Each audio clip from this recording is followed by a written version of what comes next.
Yes, excited. Good. Well, thank you so much for joining us. I know people will probably end one Zoom meeting and come into this one. But in the interest of time, right, we're going to go ahead and get started. So thank you for joining us today. We did record the session. We are recording the session. So just a heads up on that. And I'm Dionne Mischler, one of the co-founders of SalesClass and founder of Inside Sales by Design. And once again, we are super excited to welcome Charles with us today, talking about sales process. And it's so important. So Hannah and Edwin, we're excited that you're joining us. I know we're going to have some other folks with us.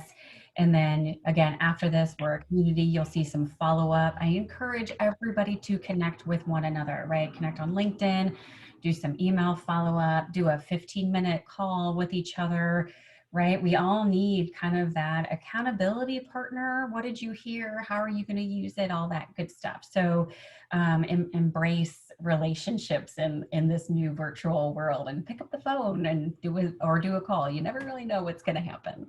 So Charles, thank you again for joining us today. We really appreciate it. And I'm going to stop talking at this point and I am going to turn it over to you. Awesome. Thank you, Dionne. And I appreciate you allowing us the opportunity to talk about this wonderful topic that's so important to all of us. The sales process, we usually don't give it that much thought, and we go about our sales just doing things the way that they have been done in the past, or just sort of using our guts and instinct. But the companies that I have worked with through the years that actually have a defined sales process do much better. A little bit about me, and then we'll get off of that because it's really all about you for the time we have together. I have a history in industry. I started with a small company just getting started in 1980 called the Goodyear Tire and Rubber Company. I hope they make it. And I was last vice president of sales and service for the aircraft tire division. So I managed a global team. We had an incredible sales process, different ones, one to use for the airlines, one to use for people who build aircraft, one to use for the military, one to use for distribution channels. So we had at least 4 different sales processes that we used as an organization to be successful. I have written a book called How to Sell, imagine that, Succeeding in a Noble Profession. It was published 2 years ago, and that's available on Amazon.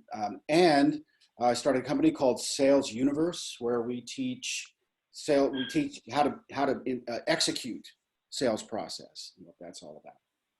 So interested in knowing why you have an interest in sales process. So Edwin, let's go to you first. Tell me a little bit about your company, your products, and the first step in your sales process. What is that? Oof. So I'm a regional sales manager for Corel humidifiers. They're humidifiers for industrial applications, okay, such as hospitals and critical applications. Mm-hmm. The first step is finding the project, either via a rep network or through engineers and so forth. And once you find that out, then obviously you have to put on CRM and then configure the equipment for it. And my sales process is I just follow through the CRM. Yep. On the different stages. Okay. Yep. Terrific. We have a process we're about to define for you that I think represents your sales process. With a little bit of refinement from you, that will be helpful. So I like going into that. It's B2B sales for you, yes? Yes. Yep, business to business. That's great. All right, terrific. Just stay tuned, Edwin. We'll get back to yours in just a second. Hannah, tell us a little bit about your sales organization, your products, and your first step in the sales process. Yes, hello. I'm a newbie sales rep, so I'm fresh I graduated last year from college, so this is my first sales role. So I am in fire service for Siemens. So I am selling kind of the service agreements for fire inspections, and then we do a little bit of projects as well. And for our sale process right now, it's more or less just me learning from other reps at the moment, but I would say it would first start off with me following up with leads that we are given, and then either reaching out to them over the phone or giving them or sending them an email. Absolutely. Yeah. Siemens is a great organization. I've done a lot of work with the organization here in Atlanta, which is where I'm located. Oh, wow. And just quality people, quality organizations. So you've landed well, Hannah. Yes, I really enjoy it so far. It's been Awesome. great. That's great. Well, let's get into it, shall we? I want to bring up the presentation. So I'm going to share this with you, and let me get to the slides. Can you all see that okay? Can everybody see my slides? I've got the, yes? Give me a thumbs up. Say yes if you can see them. Yes, Good. All right. Awesome. Good. Yep. As you can see, the background is all about Sales Universe, because that's what our company is. Andre and O'Brien started this. And how does sales process skyrocket sales? So let's get into that, shall we? Let me go to the first slide and talk about what sales process is. So it's a step-by-step. And Hannah, salespeople love step-by-step type methodologies. And it just makes it easier to know where I am when I'm having a conversation with somebody.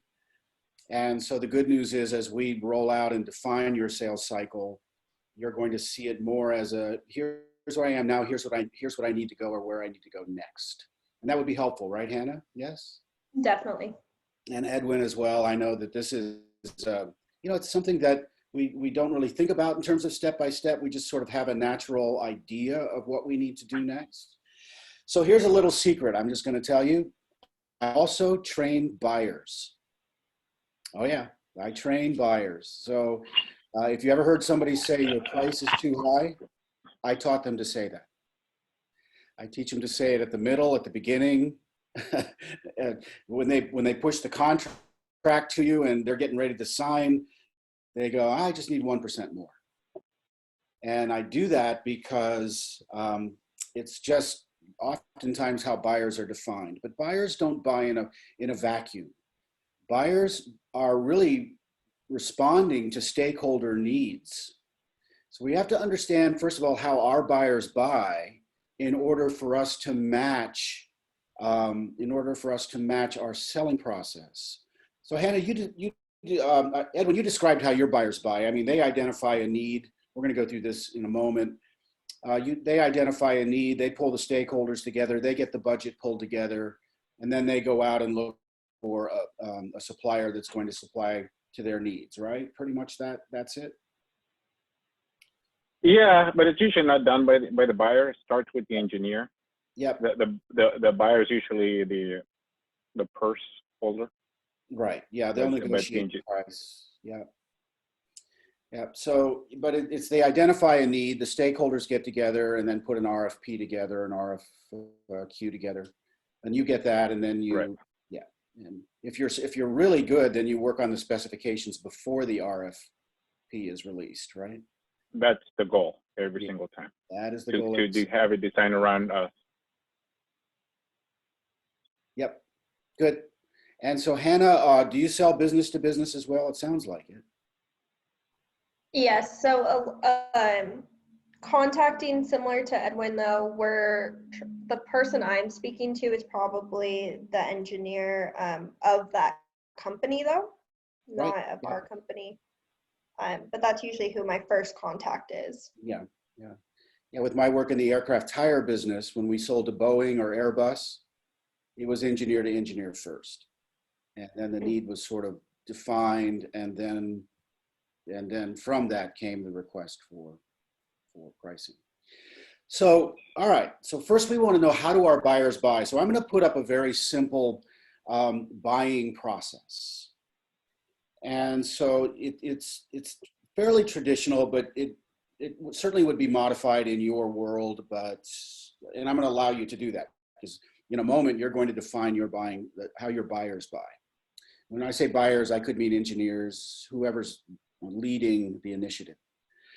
So first and foremost, the need is identified. And then when that's done, then the internal stakeholders are brought together, and they begin to build the specifications and define, what's critical, what are the absolutes, what are the desirables, what are the other considerations. anything that would go into defining what they want a vendor to provide. Then they prepare the budget and the RFP. They solicit responses, they evaluate the responses, and oftentimes buyers will have a spreadsheet where they'll have all the competitors listed, and they'll have the criteria that they're evaluating the competitors by or the vendors by, and those criteria have to do with the specifications and all of that.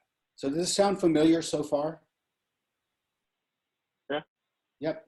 How about you, Hannah? Yeah. Good. Once they evaluate responses, then they down select and probably conduct a best and final offer. Thumbs up if that's something that you're familiar with and they do that for you.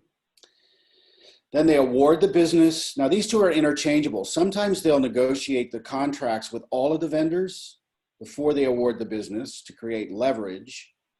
Sometimes they'll award the business and then negotiate the contract. So there's really, it's interesting, there's 2 bites at maybe 3 bites at the price apple. They'll evaluate responses. They'll tell you your price is too high. They'll do a BAFO and try and lower the price again. And then when they negotiate the final contract, they'll try and lower the price again. So just a little technique that buyers use. And then after the fact, most suppliers have what are called supplier performance metrics. And so you've got to know if you're, to what you're being evaluated by as you perform.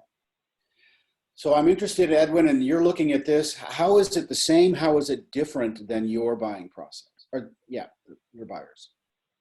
Where I'm a little bit behind the scenes because we have independent reps, right, that do. So a lot of it similar. I mean, identify the need, engage. I don't see the engaging internal stakeholders. No, that's internal. But I am a big part of. That's internal. Right. So we don't see that.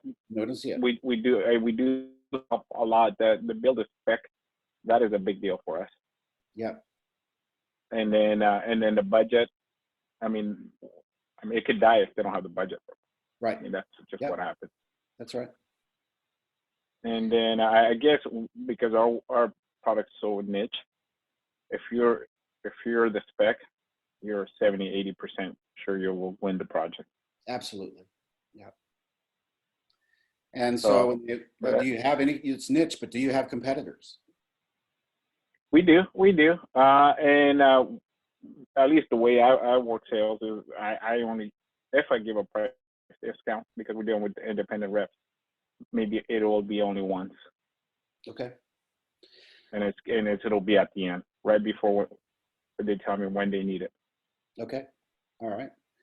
And what about these last 4 steps? Do they have a best and final, and how do they do the final things? It's done via plans and specs. So we're talking about getting the specs in. So at the end of the day, you end up getting a big plan with all the equipment, and you want to be part of that.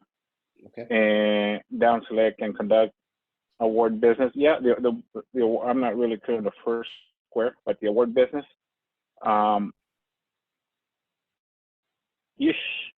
Yeah, I mean, depending on who you're dealing with. Let me talk about down select for Hannah's benefit. Down select means if there were 5 suppliers that bid, and then they want to only, down select to 2 suppliers to have best and final. So maybe 2 qualified in their list. So then they have a competition, another competition against 2 suppliers, and then they award the business to 1. That's what down select is. Okay. So it may or may not apply to your business. Now, do you oftentimes negotiate the contract before they award you the business or after? Both. Okay. They try to negotiate, while you're talking specs, those 2 last steps, we're the last players. We're almost close to the end. Yep. Okay. All right. Excellent. So it sounds like this is familiar territory for you, Edwin. Great. How about you, Hannah? I know you're new, but does this seem to follow a pattern that you've seen so far in your career? Yeah, definitely.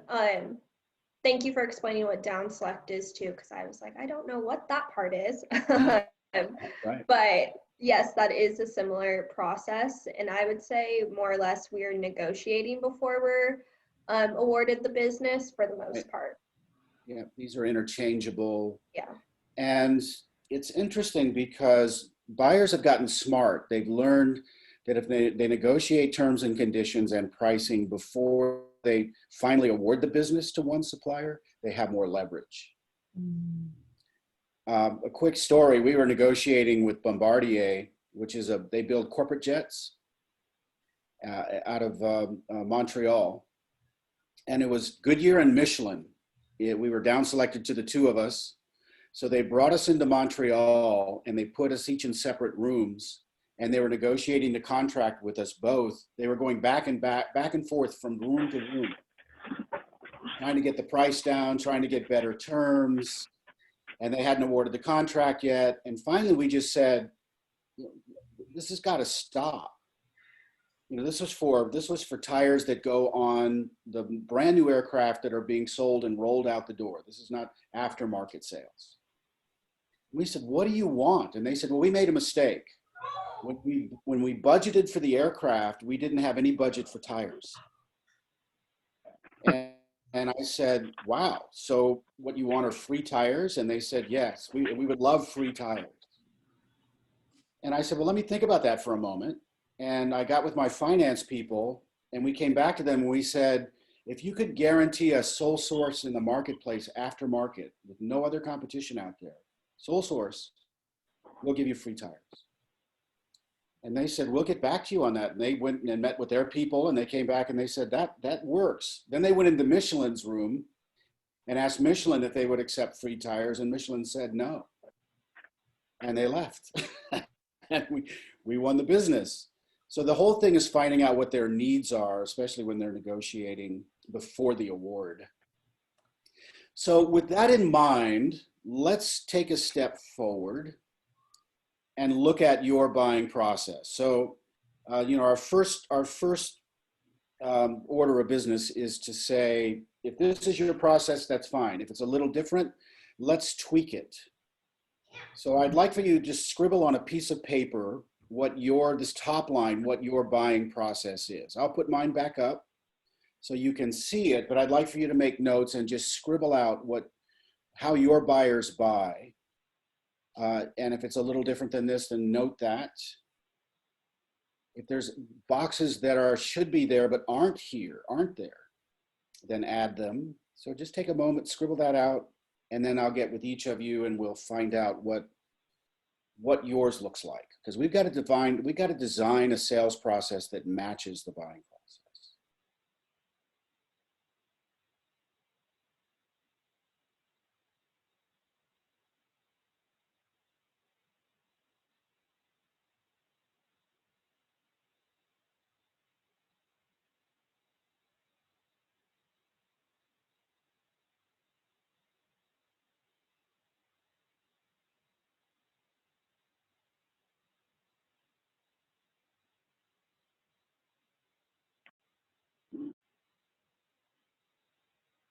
Just give me a thumbs up or a verbal, I'm done, Hannah, or a thumbs up, Edwin, when you've finished.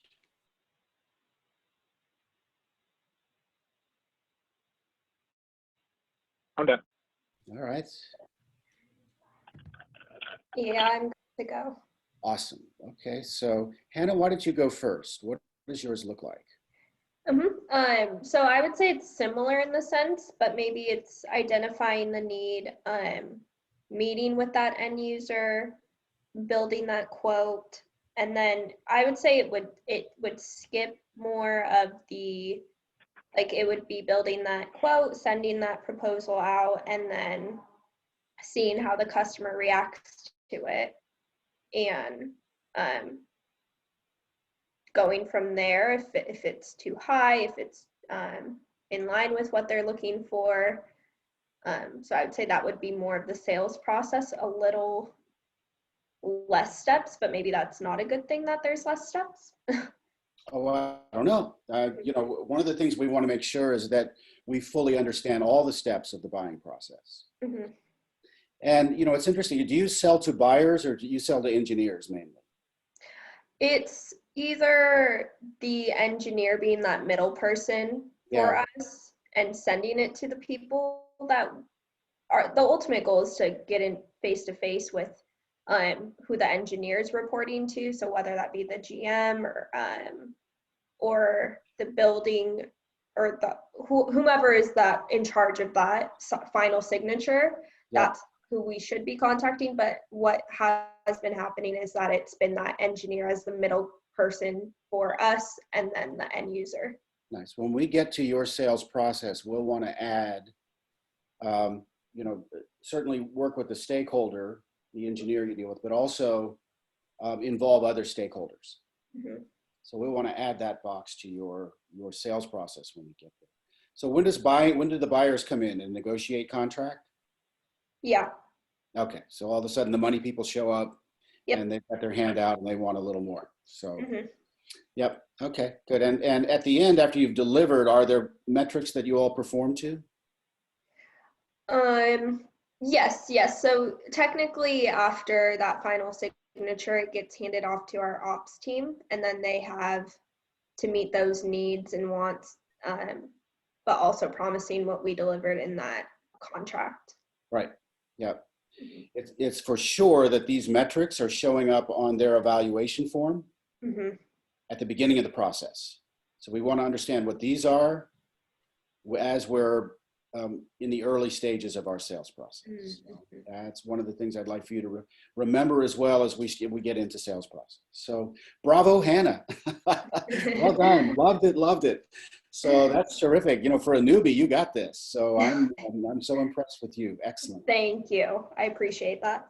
So Edwin, how about you? What's the slight changes here? Yeah, I guess I'll just put it on my terms, and I don't know what your terms would be, but the first one, it is the need. You have to find what the need is. Then you have to build the spec. Yep. Then you have to get the budget. Yep. And then it goes out to bid. Yeah. The project goes out to bid. So if you're, and then after that, then the project is awarded. And then it goes what we call a submittal, where the engineer reviews it again. Yes. And make sure that you meet the specs that were given on the beginning. Yep. And then finally the order is released. Yep. And after you deliver, are there metrics that you're performing to that are measurable? Yeah, that is what it's on the when we help them build the spec or on the submittal, all that. Yeah. Build the spec. Build the spec is where you start. You know, that's what they come, and then in the submittal you kind of match it.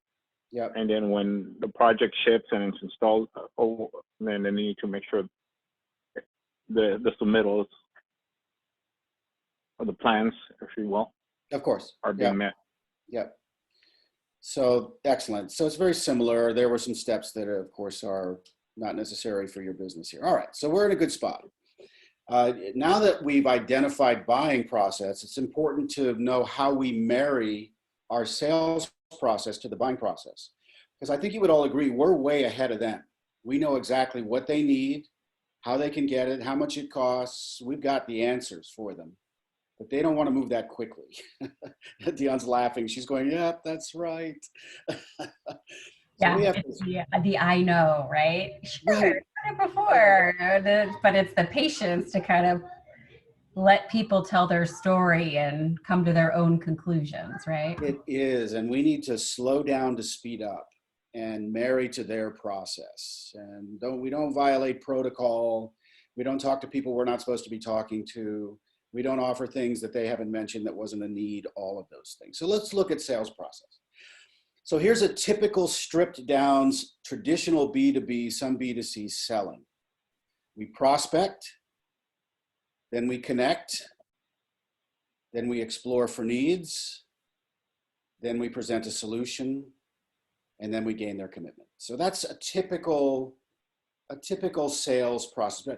I've done work for, let's go down the list, Dale Carnegie. I've done work for Fusion and double-digit sales. I've been exposed to the Sandler program.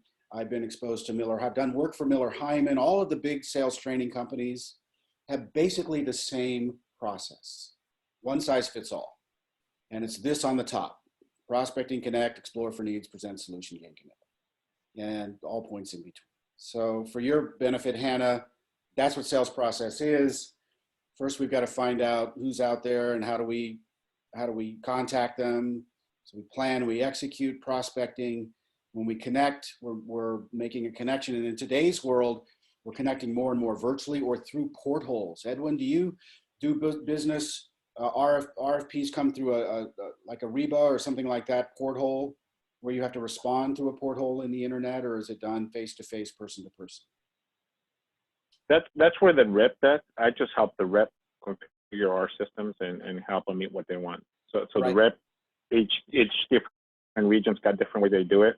Yeah. And they just tell me what they send me screenshots or PDF, and we go from there. Okay, that's fine. Yeah, and most businesses are switching to an online platform, which doesn't allow us to really connect as well. It doesn't allow us to build the kind of relationship that we're used to building. And so we've got to learn how to do that through portholes in the internet. And it can be done, but it's only done by the way in which you ask questions and demonstrate interest in knowing more about their specifications. The companies that are naturally curious are the ones who seem to gain in this connect piece through internet portals. Hannah, do you do business through these kind of internet portals for your bids, or is it face-to-face, phone-to-phone?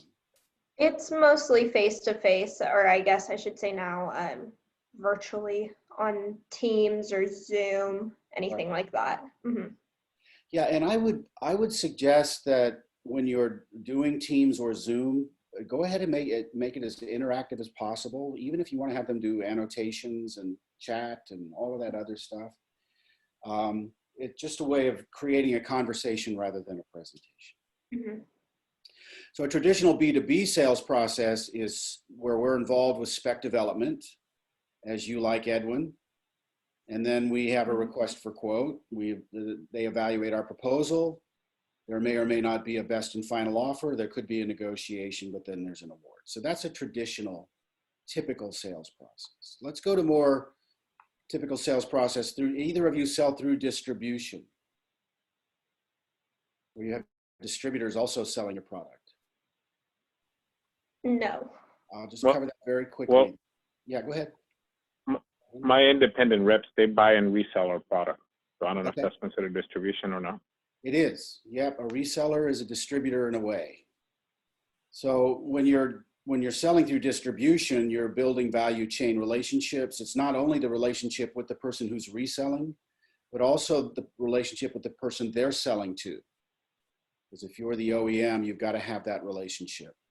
Product positioning, you're working with the distributor who's reselling. So really they're the conduit for your sales. So you need product positioning because it's likely they're handling other brands which are competitive to you. You support the supply chain to make sure that they're getting product on time so their customers are getting product on time. We manage the brand to make sure that there's brand integrity, that all the things we want our brand to say and be is being supported in the marketplace and repeated in the marketplace. And then we support the after sale as much as we can. So that's a sales process through distribution. And then when we're selling on a retail sales floor, we build a bond, we explore the gap, which is exploring for needs. We bridge the gap, which means we present a solution. We walk the bridge, we handle objections, create urgency, and then finally close the gap where we close the sale. So if we're selling a treadmill machine on a floor at Dick's Sporting Goods, this is the process we would use for that. So those are the 4 different types of sales process that are fairly typical for us. The key now is to build your sales process and build that out based upon what you just told me your buying process was. So now here's the second element of our work is I'd like for you to define step by step your selling process, and then we're going to have a chance to look at some of the activities that we need to do very well in that sales process going forward. We'll list those below. So take a moment now. It's going to be individual work. Identify the step-by-step methodologies of your selling process to marry to your customer's buying process. I'll just stop for a moment and let you work on that, and then we'll hear from each of you. Give me a thumbs up, or Hannah, a verbal cue when you have finished.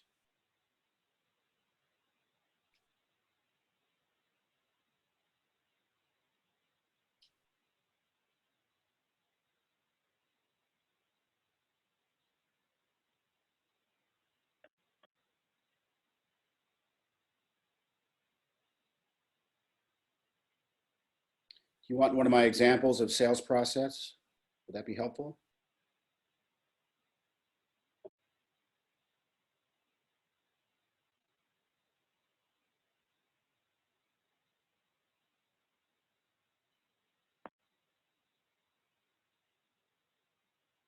I'm sorry, I'm confused here. Like, so, what exactly do you want? I mean, I already said our sales process, the way it goes from needs to getting an order. Yeah. So your first step in the buying process, your buyer is really identifying the need or specification development, right? Right. And so how do you marry up to that? They're defining a specification. So in your sales process, you had said the very first out, you said we look for opportunities. We look for the projects. So your first step is really to mine for projects or mine for opportunities. Is that correct? No, that's what the reps do. Yeah. And I get to see, because of our portal, we get to see what they're working on. Okay, so your first step is to evaluate the opportunity, right? Exactly. All right, that's what I would put, is evaluate the opportunity. That's your first step in the sales process. So once you've evaluated the opportunity, then do you help develop pricing? We have the online tool does it. Okay. And who? So yeah, go ahead. Our independent reps do that. They Okay. just come in and plug in information. Okay. So what's your next step in that process? I review it, Okay. make sure that they're doing the right thing, make sure, do everything I can to get it. That would be ask a lot of questions. Yes. That's pretty much it. Ask a lot of questions. 80% of the time, what they're asking for is not what they want. I mean, what they're asking for is not what the client wants, or what? Yeah, or what the client is asking for is not what they want. Because our product is so little, it's so weird that people may only know 1 out of our 10 products. Okay. Dionne, you're giving me a signal, yes? Yeah, I think to what Edwin is saying, sometimes we have that disconnect, right? Especially in this environment where there's a multi sales process internally and kind of a selling team, right? And so there's this misalignment at the end of the day where a client is asking for one thing, and as we kind of peel back the layers, and I love what you said, Charles, as far as asking questions and generating interest. I think that's really, really relevant and true, and demonstrates to our buyers that we've done this before. We have their best interest at heart, right? I like the assumptive approach personally. Yeah, and it's so right, Edwin and Dionne, that buyers oftentimes, we're helping them get organized. Yes. They don't really understand, what all how the products meet needs. Correct. So there are 4 things that buyers need to know, or that you need to know from the buyers. One is, what's their primary interest? Is their primary interest saving money? Is their primary interest reducing cost? Is their primary interest more efficiency, saving time, reducing labor? What is their primary interest? And the second thing is, what are the specifications? What are the absolutes? Call them absolute criteria, which are specifications. What do they absolutely have to have for this system to work in their world? Right. The third category is what I call other considerations, which is, what are the desirables? What would it be nice to have, as well as what we have to have? Those are sort of the variables that are sitting out there that they they may need. And the fourth one is what I call dominant buying motive. If they get all of these things, what does that do for them? So those are the four things that buyers are looking for. On our second step, when we're having those conversations with them and we're distilling needs, we've got those four quadrants that we're filling in all of the answers to. The four quadrants, again, are primary interest, buying criteria, which are the specs and absolutes, other considerations, which are the desirables, and buying motive, which is why, what they're going to get if all of if our solution works in their world. Yeah. Yeah, go ahead. And I think that's the difference, right, between the order taker and the person that can have a business conversation, right? I'm not even going to call it consultative selling because I think it's an overused term. I think it's a matter of, just like you're saying, personally, I call it connecting the dots, right, with folks, and just how are we able to have this down-to-earth conversation, no jargon, no industry verbiage, right? Just trying to keep it as simple as possible for folks and connecting those dots, right? And just being human at the end of the day. There's a time and a place for industry specific verbiage. But I think early on in the sales process, you as a salesperson, it's almost an art to be able to sprinkle it in a little bit to show the humanity and then show that you understand and kind of keep the vision. I don't know. What do you think about that? No doubt about it. I mean, you just hit on so many cylinders there. That's just so important. We're way ahead of them. So we have to move at the speed of buying. We have to move at their pace. And oftentimes in the second step that you're describing, Edwin, I'll send them via email a list of the questions I'm going to be asking. Oh, that have to do with those four elements. Here's the things that I'm looking for. Please help me with this and fill in the gaps so we can have a good conversation when we come together. Let's go to Hannah, and then we'll finish yours out, Edwin, in just a moment, but I want to get Hannah's first few steps.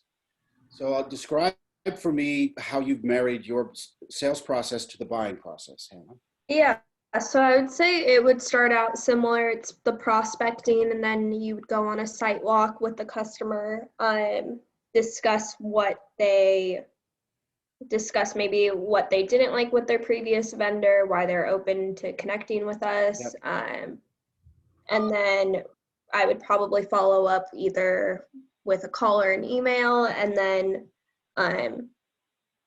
generating a quote and then sending out that quote. Okay, right. Do you present a solution formally for them? I wouldn't say it's a formal thing at all. It would be maybe on that site walk, just discussing how we can consolidate, maybe if they have multiple vendors, how we can bring in a one-stop shop in a way, rather than them having to contact 5 different people. We usually have a wide variety of services that we can all do. And I feel like that would be the one, like an informal way of saying, oh, you don't need to have 5 different companies do that. We have everything for that. Yep. Do you put it all in writing? It would be in that quote. In the quote. Mm-hmm. In your quotes, which is I call a present solution. Mm-hmm. You know, you haven't earned the right to present a solution unless you can summarize their needs. Exactly. I put a segment in my written quotes that say, here's what you told us. And I list all of the things that they told us they need, maybe in that site walk. And I might even list, you told us about our competitors or other suppliers who have provided these things. And I use that as a foundation for setting up, here's how we satisfy what you told us. So I find that buyers want to know that you heard them first and foremost. So it's just, I think, a good approach to get them on your side and appeal to the emotions that Dionne was alluding to there, because we're building trust relationships throughout the sales process. You know, trust is the glue that makes everything not only stick, but move fast. Definitely. And so I like your flow. That's terrific. So let's finish up Edwin's, and then we're going to talk about our Achilles heel in this process. Where are we the weakest, and what can we do to shore that up? So Edwin, we had gotten to the fact that you were working out with the engineers, the technical people, the stakeholders, and your rep to make sure that you're aligned on what their specifications and needs really are, and that you can meet them, right? Right. And then after that, after we get clarification on everything they want, then we send them back what we call again the submittal. Yes. This is what we think you want. Yes. And they give us a thumbs up or fix this or that, but it's an ongoing communication. So okay, it's a back. It all depends. It all depends how good I am at asking the important questions in the beginning. I have a feeling you're very good at this. I don't know. So sometimes you ask questions that they don't know that are so important. So having to convince them that that question needs to be answered, as opposed to making up an answer. Yeah, well, it's like we said, sometimes we're getting them organized, and it's a good role to be in when we can do that. So once the once the bid goes out and there's been the back and forth, do you have any role after that? Sometimes, then we get into if pricing. I may get beat up a little bit on pricing, on lead time, and so forth. But the spec it's pretty much done. It should be done by then, because they don't want an engineer doesn't want to go and rechange their spec. So it is what it is by then. And how much time has elapsed from first contact to award? 6 months to a year. Okay. Yeah. Yeah. So it's a fairly long process then. Yeah, right, it's not done overnight. Yeah. Yeah. So let's stay with that for a moment, and I'm going to come back to you. And what I'll be asking you, Edwin, is of all of these phases that you identified, where's your Achilles heel? What's the weak spot? But I'm going to go to Hannah first. Based on your limited experience as a newbie, where do you feel in your sales process your weakest link is? I would say it might be after presenting the quote. If I'm not hearing from them, if I'm not really getting feedback from that, I would say I don't want to be pushy and keep bugging them. So I feel like I take a step back, and then it could be to a fault, because then we're both having zero communication. Yeah. Yeah, I call it, my father was a submarine commander, so I call it running silent, running deep. When the customer runs away and you don't hear from them, and you go, oh, they're negotiating with the other company right now. That's what they're doing, and we're not going to win this. And it's interesting, because my son is a wedding DJ, and his business is not really good right now, but he went to a seminar, and the top wedding DJ in the country said, these people are going to hire a DJ. And the DJ they want to hire is the one they feel has the most interest in wanting to serve them and be part of their big day. So stay involved, stay in touch. It doesn't mean you have to keep asking, where's it at? Do you have an answer yet? You could be offering them white papers, research stuff, information, data that would help them really understand what's going on in the industry. You could be reaching out to them, providing them with value adds without being pushy. I ran across this article I thought you'd be interested in, and it gives them an opportunity to do two things. One is stay in connection with you, and secondly, it demonstrates your interest in wanting to stay connected with them. And I found this to be a very successful technique. Is that something you all do, or is it something you could incorporate perhaps? I like that. I mean, I feel like we don't, or I mean, I don't do it. I don't know what the other, I can only speak for myself, but I like what you said about just keeping the one who cares is the one that genuinely like will win in the end of it, because I feel like that is important to know that you are responsive and that you do actually want to help them in the best way possible and work with them. Yeah, I don't like going to a debrief where we lost and the buyer says, what happened to you? I didn't hear from you. Mm-hmm. No, be that person who stays engaged. So love it. Thank you, Hannah. That was helpful. Edwin, how about you? What is your Achilles heel in your process? the most important one is that they need analysis questions. Yes. That is going to be critical.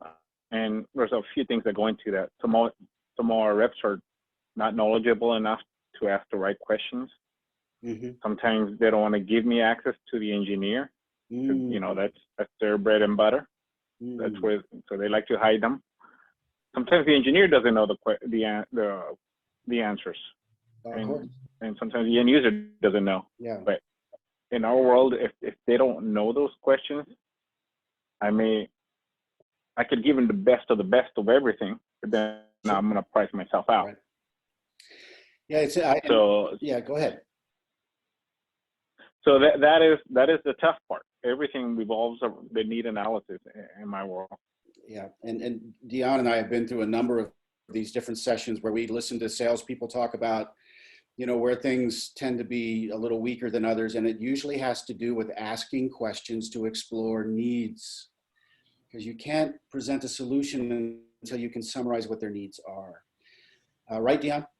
100%, Charles. Right, and I know I'm at fault for that too, right? Because I love what you said. When I train salespeople, I was like, hey, as a salesperson, you have to operate at the speed of now. That's just how we roll. Meaning if we need to call somebody, if we need to send an email, if we need to start a campaign, if we need to, whatever the case may be from an outreach follow-up perspective, do a research on a value add article for some of your folks, right? For some of your prospects. But I really like what you said as far as we have to, and we should slow way down when we're engaging in that, you know, the first few steps of the sales process with our prospects and customers, right? Because we need to start aligning and we need to sidecar with them. And it's so true, right? We typically lose in some way, shape, fashion, or form because we haven't asked the right questions or asked questions, period, or done, you know, to what Hannah was saying, the follow-up, because we think we're good, right? We don't want to upset folks, but that's not what it is. So yeah, I 100% agree.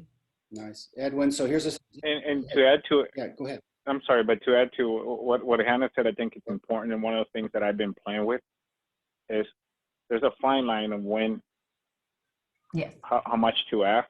Yes. Or because if you go over it, then they'll say, "Stop bugging you. I'll let you know if we're going with you or not." Yeah. If you confuse them, so there's a gray area there somewhere. There is a gray area, and if you confuse them, and that's why it's so good to learn high gain questions. High gain questions are questions you ask a few of them, but you get a lot of information. You know, for instance, if you have a child coming home from school, presuming they go to school, as they walk in the door, what question would you ask them? Yeah. You'd say, "How was your day?" And they would say, Fine. Fine. But a high gain question is, what's 3 things you learned today? What was the best part of your day and the worst part of your day? Those are high gain questions where you're going to get more information. You'll actually have a conversation.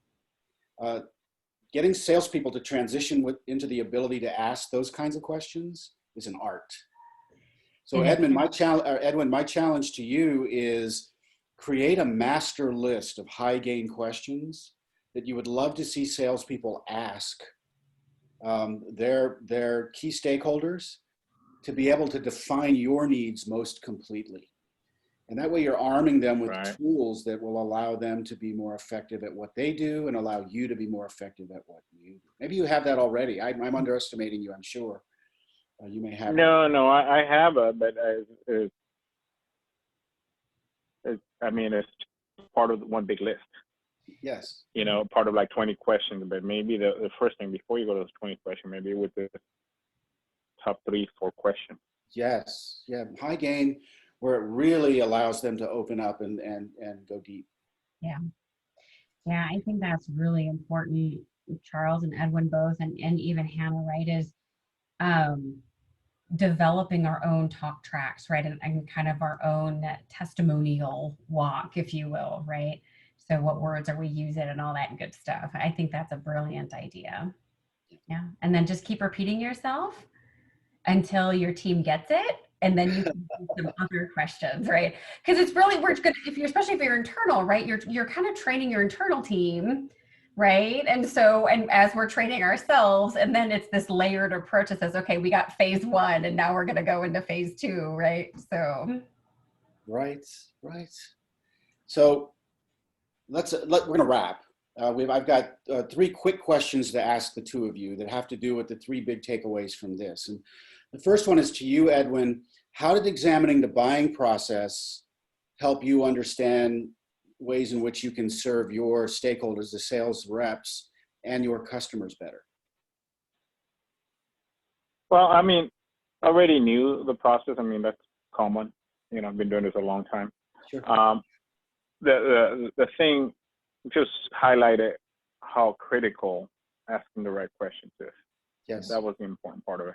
Because I mean, all the other stuff is junk if you ask the right questions in the beginning. That's right. Yep. Nice. Thank you. Hannah, how about you? Same question. Yeah, I would say it would be what my biggest takeaway was, the matching and meeting the supplier performance metrics. I have that starred on my notes here. Just really making sure that the end goal matches what the customers, like what even brought that customer to reach out to you or engage with you in the beginning. Yeah, I like that as the end of the process, but also those are the questions I ask at the beginning of the process. Mm-hmm, mm-hmm. So I know how I'm going to be evaluated and how I can bake that into my proposal. yeah. Awesome. So I'm going to let Dionne sort of take us to the next steps and explain a little bit about who we are and what we do and all of that. So with that, please. Thank you so much, Charles. This is so amazing, and you're so great at what you do and taking us through this process and this conversation. It's really helpful, and I know I've gotten quite a bit out of it. And it sounds like Edwin and Hannah did too. So if those of you haven't Charles on LinkedIn or definitely encourage you to do so. Edwin, I know that you signed up for SalesClass, and I think I owe you a response on a message you had sent me. Hannah, I think you guys are all signed up, so thank you for that. Please continue to join us, and make sure you're connecting with other folks as well, and we will chat with everybody soon. So thank you for joining us today. Awesome. Thank you, everybody.